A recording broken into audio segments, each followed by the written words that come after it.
Yes! At this point in time in Destiny 2's lifespan, there are many options when it comes to exotic armor. However, only some of them make the cut for what will qualify as staples for raids and other endgame PvE activities. And with a fine-tooth comb, I went through every exotic armor piece in the game and decided to shed some light on 5 different exotic armor pieces for each of the 3 Guardian classes. I made sure to include the staple exotic armor, but also threw in a few of my personal favorites. Every exotic armor provides some degree of utility and viability, and knowing when to use the right ones at the right times will vastly improve your contribution to the fire team. Everything on this list is obtainable via random drops, so whenever an exotic engram drops in game, you have a chance of obtaining one of these armor pieces. Every week you can visit Xur and purchase his exotic engram for 97 legendary shards, but you're limited to purchasing his engram once per week per account, but you're granted a second opportunity if you own an exotic cipher. A quest to obtain an exotic cipher is given by Xur every week as well, so don't miss out on the opportunity to complete it so you can eventually collect all the exotics. Now let me educate you on some of the most viable exotic armor in the game to aid you in becoming raid ready without raiding. And we're going to kick things off with the Warlock class, my main Guardian class of choice. But with all that out the way, let's go ahead and get it in. Chaos Reach has always and will always be one of the best options for boss damage. This super gained its reputation from its ability to make mince meat out of Gambit bosses when it first came out back in the Forsaken expansion, and released alongside the super were the exotic Warlock boots known as Geomag Stabilizers. These boots are so integral to the Chaos Reach super, it's rare that I'll ever use Chaos Reach without them. It's almost like a symbiotic relationship. Anyways, Geomag's perk is known as Close Enough, a perk that grants an increase to the duration of the super provided that you're dealing damage. With the ability to cancel your super part way and save some super energy for later, combined with amazing damage output, in my experience there's hardly ever an instance where Chaos Reach isn't useful. And even if you aren't using a super on a boss, Chaos Reach is amazing for taking out bulky major rank enemies as well as ad waves. I don't usually use Phoenix Protocol in raids, but it's one of the best Warlock exotics to use in Grandmaster Nightfalls and other PvE endgame activities where super usage and uptime is paramount. Via its Battle Hearth perk, all kills and assists made within your Well of Radiance will return a lot more super energy back to you. Now before Beyond Light release, at least one Well of Radiance Warlock rocking Phoenix Protocol was considered to be mandatory for the Reckoning activity because of the overwhelming ad waves and lack of cover. Well of Radiance itself is amazing because it grants a 25% damage bonus and healing to anyone within it, but the added benefit of gaining increased super energy from every kill and assist from Phoenix Protocol is nothing short of amazing. I've always loved Starfire Protocol but could never justify using it all the time because as amazing as his exotic perk is, I could never find an instance where it was always useful, for me at least. But now that the Vault of Glass raid has made its return to Destiny 2, this is my go-to Warlock exotic armor piece. Starfire Protocol's exotic perk is known as Fusion Hardness, and it's basically a 3-in-1 special. You'll gain a second Fusion Grenade charge, and Fusion Grenades recharge from Empowered Weapon damage. Notice that it says Empowered Weapon damage, but it doesn't specifically state that it has to be your Empowered Weapon damage. This means that when your allies are dealing damage, they'll be generating grenade energy for you. You and your allies are considered to be empowered if standing within a Well of Radiance or Empowering Rift, and if your allies are under the effects of the Blessing of Sky buff provided by the exotic hand cannon Lumina, for example. All the aforementioned creates a nice little synergistic package and procs the Attunement of Grace perk known as Benevolent Dawn, which grants energy to all of your abilities when you heal or empower allies. This means that you're getting your grenades back even faster, and ever since I figured all of this out, Starfire Protocol became one of my favorite Warlock exotics for PvE in Destiny 2. Crown of Tempests will turn you into a one-person ad-slaying machine. Its Conduction Times perk will grant steady energy returns to your arc abilities. This includes your super energy as well. So anytime you kill an enemy with a grenade, charge melee, or your super, you're building stacks of Conduction Times, which stacks up to 3 times and lasts for 6 seconds, but it refreshes every time you get an arc ability kill. Crown of Tempest can be used with any of the 3 Stormcaller skill trees, but I've come to find out that Attunement of Conduction provides the best results, mostly because of Chain Lightning and Arc Web. Both of these abilities cause electricity to chain from one enemy to another, but Chain Lightning provides this benefit for melee attacks, while Arc Web does the same thing for grenade damage. I will only suggest using Crown of Tempest for instances where there's a lot of ads because a Stormcaller super doesn't deal the best damage to bosses, or it doesn't really deal good damage to bosses at all if I'm being blatantly honest. And last but not least for the Warlock class, we have the Lunafaction Boots. This was the most used Warlock exotic when it came to every boss encounter in the game, all the way up until Season 8. Back then, Lunafaction Boots would instantly reload the weapons of anybody standing within the Wearer's Rift or Well of Radiance. This exotic single-handedly trivialized the entire PvE endgame, and its auto-reloading capabilities were swapped in favor of outlaw-style reload speeds instead. And despite the fact that these boots are nowhere as good as they once were, the benefit of rapid reload speeds is still amazing. On top of that, Lunafaction Boots doubles the range of all weapons, and this works amazingly for those who use slug shotguns against bosses. Titans, you're up next. Let's kick things off with the Armamentarium. Armamentarium was my favorite Titan exotic in Destiny 1, and back then, you would never see my Titan without it. You could say that this exotic perk is a bit mundane in the sense that it only grants a second grenade charge, but the main thing to take away from this is the fact that this exotic is subclass indiscriminate. So it doesn't matter what subclass you're running, you will always have a second grenade. The Titan class has some of the best grenades in the game, magnetic grenades being one of the most viable. Each magnetic grenade explodes twice, and during raids you'll more than likely be using Top Tree Sentinel for Water Dawn anyway, so this is always the route that I take. If you decide to go with Middle Tree Sentinel, you'll be happy to know that the Controlled Demolition perk is one of the most powerful abilities in the game. When enemies are afflicted by your void damage abilities, a void detonator attaches to them and explodes when shot, but any subsequent void damage from these detonators will plant more detonators on enemies, chaining void damage explosions. So the 2 explosions from a single magnetic grenade could clear an entire ad wave by itself. This is one of the most satisfying things to see when playing as a Titan. Now during boss DPS phases, I'm always in the habit of throwing my grenade at the boss for a tad bit of extra damage, which is a common practice during the fight against the Void of Glass raid's final boss, Atheon. So if you have the Armamentarium, don't sleep on it just because it grants a second grenade charge, because no matter how or when, an extra grenade is always useful. No differently than Armamentarium, Helm of Saint-14 was a Titan exotic that I enjoyed using a lot based on cosmetics alone. Its exotic perk Starless Night states that enemies that enter your Water Dawn are blinded, while allies that pass through it gain an overshield, and guarding with Sentinel Shield blinds nearby enemies. I'll break it down.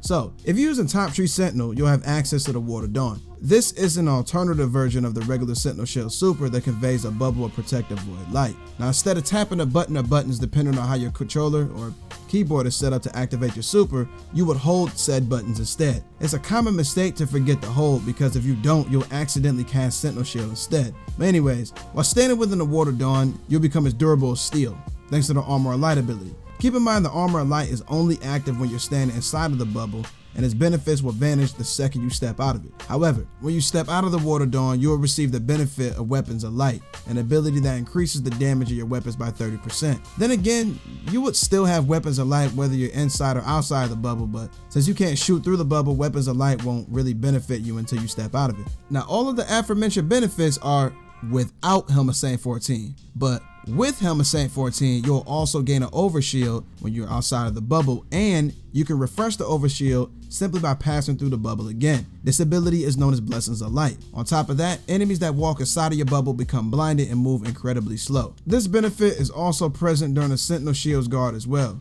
So with Helm of Saint-14, you have access to Weapons of Light, Armor of Light, and Blessings of Light, and I'll tell you right now that your fire team will love you if you're running this exotic. Usually the Warlock on your fire team will be using Well of Radiance, which provides healing benefits anyways, but in the situations where your fire team doesn't have a Warlock, Blessings of Light is nothing short of amazing. Remember earlier when I said that Lunafaction Boots used to automatically reload all weapons before being nerfed? Well, the Titan's Actium War Rig does the same exact thing, except only for auto rifles and machine guns. In order to get the most benefit out of this, I would suggest running an auto rifle and a machine gun. Your auto rifle will be used against red bar ads, and your machine gun will be used against tankier enemies such as champions, majors, and boss DPS phases. The exotic machine gun known as Xenophage is one of the most popular boss melting weapons in the game, and the Actium War Rig fully brandishes its potential because it completely bypasses the necessity to reload.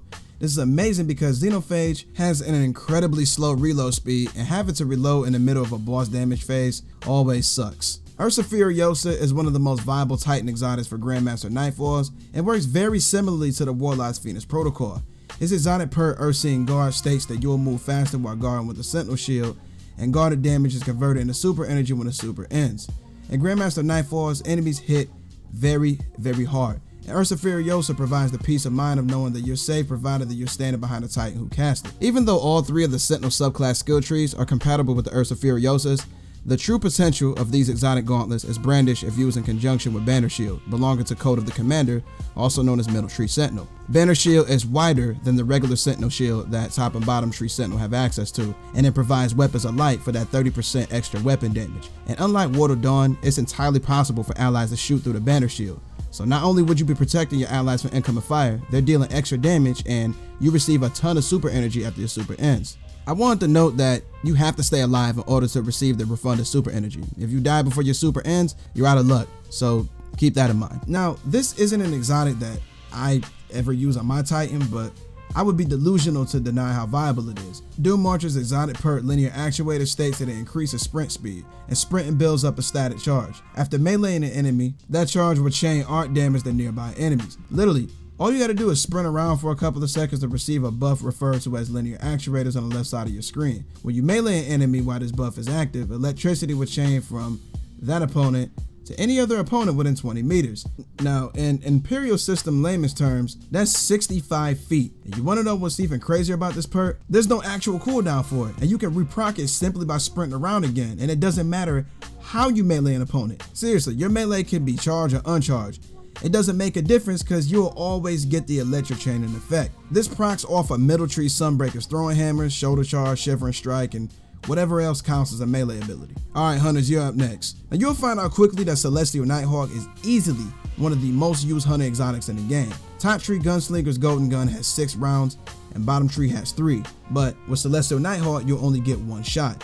But that 1 shot is capable of some insane damage. Now when using Celestial Nighthawk, you'll want to select Bottom Tree Gunslinger because the line 'em up perk here enables the Golden Gun to crit, which is impossible if you select Top Tree. Celestial Nighthawk is incredibly easy to use because all you have to do is fire your Golden Gun at an enemy's crit spot to deal some insane damage or end up killing them in 1 shot. And when the Golden Gun round connects, you'll be refunded about 30% of your super energy. Shards of Galanor is another exotic that isn't nearly as powerful as it was after being nerfed, but it's still incredibly strong and viable. Shards of Galanor refunds super energy from Blade Barrage hits and kills, and from what I've seen, this exotic is great for Gambit bosses and a Vault of Glass Raid's final boss, Atheon, and with the right loadout, you can easily take a huge chunk out of his HP meter by yourself. Since Atheon is such a big target, it's entirely possible to have at least half of your super energy refunded from each Blade Barrage cast. Another staple hunter exotic for in-game PvE activities would be the exotic hunter boots known as Orpheus Rigs. This is an exotic that's been around since vanilla Destiny 2 and it's been viable ever since it was introduced. Its Uncanny Arrows perk provides ability energy for each enemy tethered by shadow shot anchors. You're probably noticing a trend here. Yeah, this exotic also refunds super energy. You'll get the best results if you go a Top Tree Night Stalker, but Bottom Tree Night Stalker is a solid option as well because of the Mobius Quiver perk. Mobius Quiver enables you to fire multiple Shadow Shot arrows as opposed to the 1 shot that you get with Top Tree. Shadow Shot slows and disorients enemies ensnared by it, and inflicts them with a debuff that increases damage dealt to them by about 30%. So this super is just as good against bosses as it is against adds. Shadow Shot doesn't slow and disorient bosses, but the debuff is the only attribute that matters against bosses, to be honest. I don't play my hunter much, but when I do, I'll always have the Dragon Shadow equipped. Admittedly, this is an exotic more tailored to PvP, but outside of boss encounters, this is one of the best hunter exotics for survivability purposes. Its exotic perk is known as Wraith Metal Mail, and it states that when you dodge, all of your weapons are instantly reloaded and you receive an increase to your character's movement and weapon handling for a brief period of time. I don't want to get too detailed with describing what this exotic does because I uploaded a review on it some time ago, so if you're interested in learning everything about the Dragon Shadow, check out the description box for a link to the video. Anyways, but to keep it short, the movement increase applies to your character's sprint speed, walk speed, and stray speed, while the weapon handling bonuses increase the reload speed, swap speed, and ADS speed of your weapons. Since the Dragon Shadow reloads all of your currently equipped weapons, you'll want to swap over to Gambler's Dodge to have your melee energy refunded after dodging near enemies. Marksman's Dodge is basically a watered down version of what the Dragon Shadow does, and by using Gambler's Dodge, you're reloading all of your weapons and refunding all of your melee energy if you dodge next to an opponent, effectively double dipping. Now if you're a new or returning player and the Dragon Shadow just so happens to be one of the hunter exotics that you own, you can easily get away with using it in boss fights because once you unload all your ammo into the boss, all you gotta do is dodge to reload all of them, then do it again. If I'm not mistaken, at 100 mobility, the hunter dodge cooldown is about 11 seconds, I believe, and the Wraith Metal Mail buff lasts about 7.5 seconds. So you'll have the Wraith Metal Mail buff very often. It was kind of difficult to pick a 5th hunter exotic that works well in PvE because The majority of the Hunter exotics are mostly tailored to PvP, but I've always liked the Raiden Flux. Raiden Flux increases the damage and duration of your Arc Staff super simply by dealing damage with Arc Staff. You'll see the Synapse Junction perk present on the left side of the screen to notify you that the buff is active.